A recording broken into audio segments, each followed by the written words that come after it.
Yes, ready, start. Mr. Vice Chairman, sir, many brilliant speakers have preceded me. At the outset, I would like to tell you that this report has pointed out very emphatically that the autonomy of the radio and television must be maintained. The principle of autonomy has already been enunciated by the Chanda Committee. This is a very brilliant ideology which must be accepted. There is no doubt about it. While going through the bill which they have reproduced in the report, we have many doubts about its implementation, which I should be very humbly pointed out before this House. The first and foremost question is autonomy of Doordarshan and All India Radio because apparently these mass media are to be influenced by the government party in power and departmental regimentation is accepted. Sir, it is very fundamental that we have to examine how far this autonomy can be expanded until the AIR and the Doordarshan have their own economic allotment until they are self sufficient in their finances. So long as they go with a begging bowl of the government, how far the proposal can be implemented is a moot question. Sometimes we criticize in the House that there is politicking, it was there earlier, it exists today also.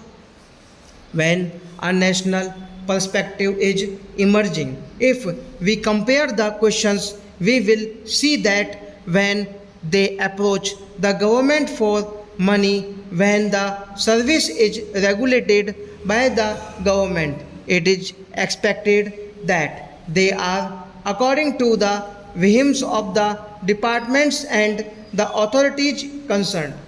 While we are going to have such a change, we see in this report what is reported to be happening in other countries of the world. Only very recently, France has enacted a law which has been reported in this book where they have said that the parliament is France has made an act when what are the cardinal principles they have accepted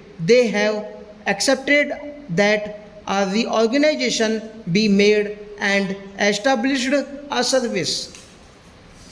The service is controlled by a board of governors comprising half from the state, two from parliament, representatives of the program companies, and two representatives of the staff elected by the unions.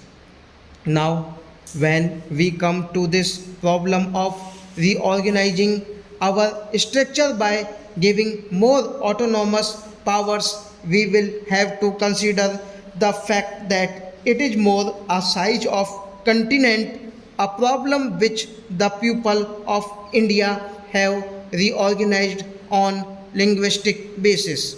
Sir, I fundamentally say that when organization of a national trust is considered, these points must be very basically considered at the national level. These 3 points are very vital and I think they must be considered at the national level. The first thing is if you make a centrally organized national trust, how can it preserve a cultural heritage of a multilingual country like India? And how can it develop the regional languages in this country which is necessary for national integration?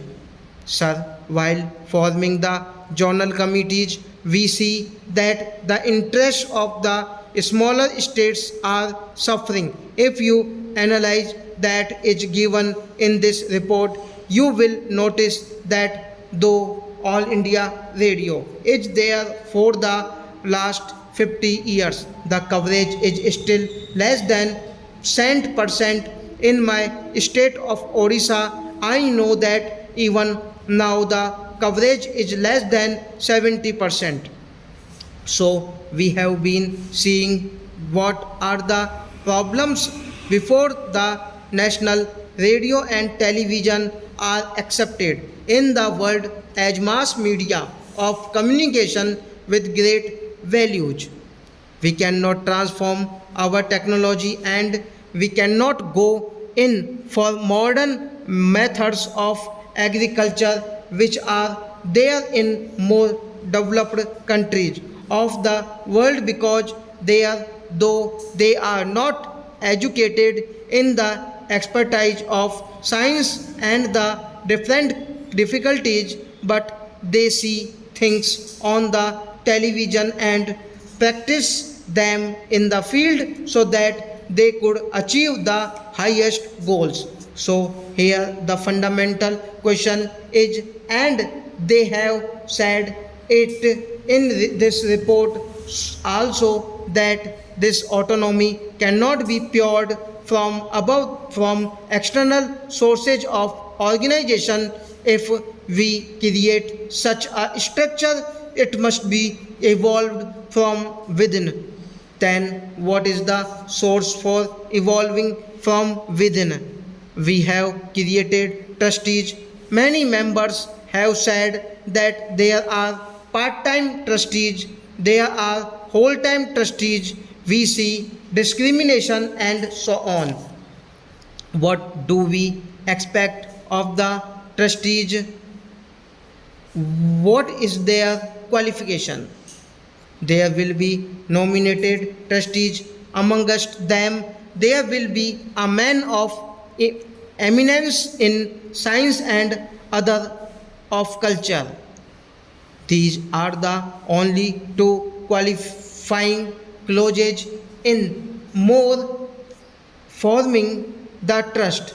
But the most fundamental thing is, if you want to increase the efficiency, if you want professionalism to grow so that you have a powerful media of radio and Doordarshan, then should we not recognize people who have worked for 30 or 40 years, professional people who are recognized in the field, the workers and trustees, artists who have suffered immensely and who have worked for the success of thing, should they not be recognized?